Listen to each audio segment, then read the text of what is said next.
Bonjour à tous, nous voici pour cette vidéo pour découvrir les énergies de la semaine prochaine, du 11 au 18 mars. Je vous ai tiré deux cartes du, Cozy Witch Tarot et je vous ai fait un 9 cartes, un petit peu pêle-mêle à ma sauce, à la one again, comme je dis, du Petit Lenormand du monde d'Alice. On va tout de suite découvrir la première énergie, celle qui va vous accompagner durant cette semaine. Nous avons magnifique un valet de bâton et nous avons, moins magnifique d'ailleurs, nous avons un 9 d'épée. Alors, ici, le valet de bâton, on a cette notion de créativité, de partir à l'aventure cette semaine. On a envie de se libérer l'esprit, de mettre voilà, une petite bulle d'oxygène durant cette semaine. On va avoir des nouvelles idées, des nouvelles envies, des choses à tester.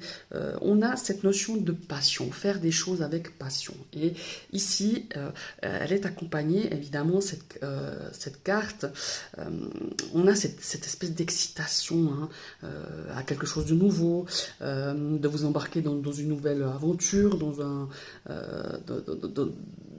de nouvelles passions, peut-être une envie de créer quelque chose, de commencer quelque chose de nouveau cette semaine, ou un projet, une idée, un sport, enfin voilà, un hobby, quelque chose de... Voilà.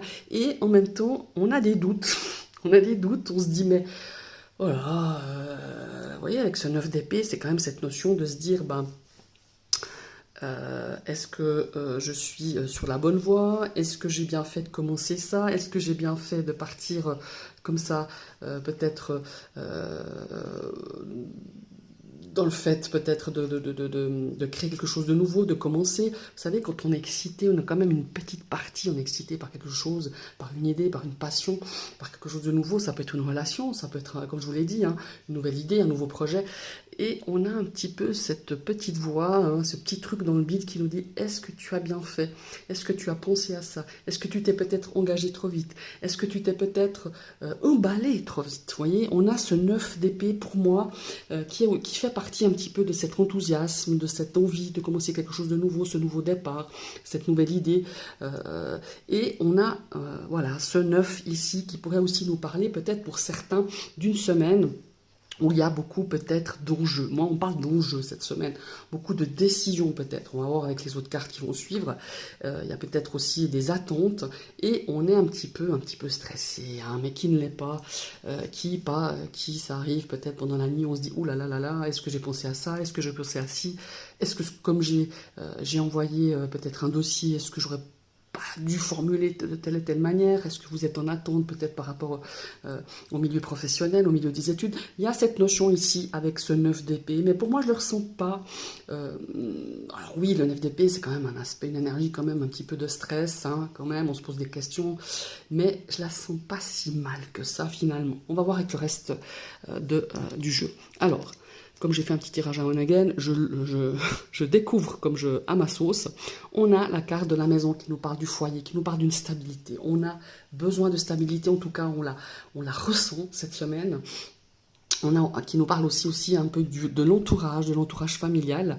Alors ça peut être aussi peut-être un nouveau projet immobilier, hein, pour certains, qui va vous donner, effectivement, ça peut nous donner un 9 d'épée, ou se dire: mais est-ce qu'on a bien fait? Est-ce que j'ai bien fait de me positionner par rapport à cette maison? Regardez, dans la carte de la lettre, on a des nouvelles écrites, des mails, et on a la lune, forcément, qui vient rejoindre un petit peu ces incertitudes, ces peurs, ces craintes, ces angoisses, qui peuvent parfois, et c'est souvent le cas avec le 9 d'épée, peindre le diable sur la muraille, c'est-à-dire empirer un petit peu la réalité. Alors je dis pas qu'on empire la réalité, mais quand on a des réveils nocturnes, quand on a des insomnies, quand on fait évidemment des cauchemars, c'est jamais très positif, mais je veux dire, parfois, ce sont nos émotions, hein, où on a de la peine un petit peu à gérer, et ça ressort justement en cauchemar, dans certaines insomnies. Donc on a des craintes, on a des choses peut-être ici où les informations ne sont encore pas peut-être arrivées à votre portée, donc on se crée des petites angoisses, des incertitudes, ouais. Et en plus, accompagné du livre, et on a la Vierge, le fouet. Effectivement, ici, certains, vous vous auto-flagellez. Alors peut-être que ce sont des résultats par rapport à certains, par rapport à une formation, par rapport à des études, par rapport à quelque chose quand même d'assez important. Ça peut être, ben, vous voyez, on a la carte du renard, ça peut être lié à l'aspect familial, à l'aspect professionnel, ça peut être aussi, comme je vous le disais tout à l'heure, à un investissement immobilier. Ouais, voyez, on a encore la carte des doutes ici qui vient appuyer. Pour moi, la semaine prochaine, certains sont vraiment dans l'attente et dans l'inquiétude. Il y a vraiment cette notion là, l'inquiétude de s'être trompé, l'inquiétude de ne pas avoir ce qu'on désire, l'inquiétude peut-être au niveau professionnel, au niveau de vos études. Ça peut être aussi une inquiétude par rapport à un investissement immobilier, financier, par rapport aussi à, on va découvrir un petit peu ces cartes.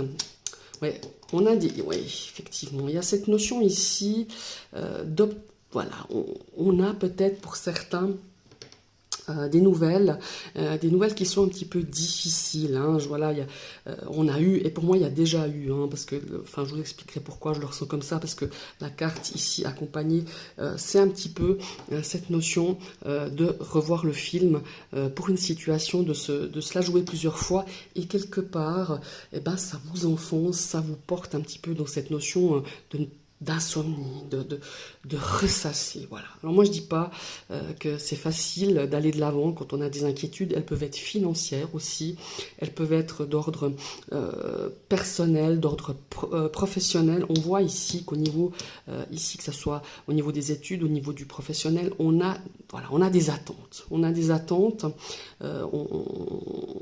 s'est engagé, on s'est peut-être, comment il faut dire, ouais, engagé pleinement, et on est peut-être un petit peu déçu, et on a l'impression qu'on a fait beaucoup de sacrifices. En tout cas, vous allez y mettre toute votre énergie, tout votre engagement. Vous allez peut-être mettre un petit peu de côté, peut-être les amis, la famille, pour pouvoir vous engager pleinement dans quelque chose. Vous voyez, ici on a quand même un valet de bâton qui nous parle de passion, vous voyez, d'engagement, quelque chose de, voilà. Il va falloir aussi, c'est pas parce qu'on se passionne pour quelque chose ou parce on s'engage vraiment pleinement pour un projet, pour une idée de vie, pour un projet de vie, pour un projet d'avenir, pour un projet professionnel, pour un projet d'études, que ça va tomber tout cuit, quoi. Donc il y a vraiment cette forme d'engagement qui peut parfois, certes, devoir faire des sacrifices. Mais c'est des sacrifices à bon escient. Vous voyez ce que je veux dire? On a quand même le lys, on a cette notion de reconnaissance, cette notion d'avancer, ouais, d'expérience, d'expérimenter des choses qui vont vous permettre d'arriver à une stabilité, qu'elle soit professionnelle, émotionnelle ou personnelle. Voyez? Mais arrêtez de vous infliger ici des choses. Vous infliger des choses comme telles, j'aurai jamais mon crédit, j'aurai jamais mon examen, j'aurai jamais, j'arriverai pas à obtenir cet emploi, ou à grader, ou à une promotion peut-être, ou une augmentation, c'est aussi possible, ou vraiment un projet que vous avez mis depuis un certain temps dans l'objectif, dans votre visuel, et vous allez l'avoir. Seulement, il faut arrêter de vous auto-flageller avec ce genre de choses. Vous voyez, on a quand même la lune. Certes, ça va vous coûter. Ça va vous coûter en énergie, ça va vous coûter en sacrifice. Pour moi, il y a vraiment cette notion de sacrifier des choses, de faire l'impasse sur certaines choses que vous avez l'habitude. Et pour moi, clairement, ici, on a aussi de très bonnes nouvelles, mais pour moi, le sacrifice peut passer aussi par le plaisir. Voilà. Cette semaine, j'ai l'impression que pour certains, va falloir un petit peu mettre des priorités. Mettre des priorités par rapport à peut-être à toute cette engagement pour cette nouvelle idée, pour ce nouveau projet. Quand je dis nouveau, ça va pas se jouer sur la semaine prochaine. Il y a quelque chose, un enjeu, quelque chose sur la semaine prochaine, sur les semaines à venir. C'était peut-être déjà un petit peu la semaine passée, ou la quinzaine avant, où on se dit, ben voilà, maintenant, c'est plus possible, je dois m'investir dans quelque chose, je dois mettre des priorités, faire des choix par rapport à des sorties. Je ne dis pas que vous ne devez plus sortir ou de vous faire plaisir. Au contraire, Octroyez-vous des petites plage où vous vous faites plaisir. Ça peut être vous offrir un bouquet de fleurs, aller boire un café avec quelqu'un. Ça peut être aussi, je sais pas moi, vous offrir un soin. Apporter du baume au cœur durant cette semaine parce qu'elle va être assez, au niveau énergie, assez, comment il faut dire, non seulement passionné, mais engagé. Voilà. Énergétiquement parlant, il va falloir mettre le paquet pour la semaine prochaine, mais n'oubliez pas, mettez des priorités et octroyez-vous des petites plages, des choses qui vous font plaisir, des choses qui vous nourrissent pour pouvoir justement aller au bout de ce projet, aller au bout d'un planning peut-être que vous étiez fait pour la semaine prochaine. Merci mes amis et à tout bientôt pour une nouvelle vidéo et surtout très belle semaine à vous tous.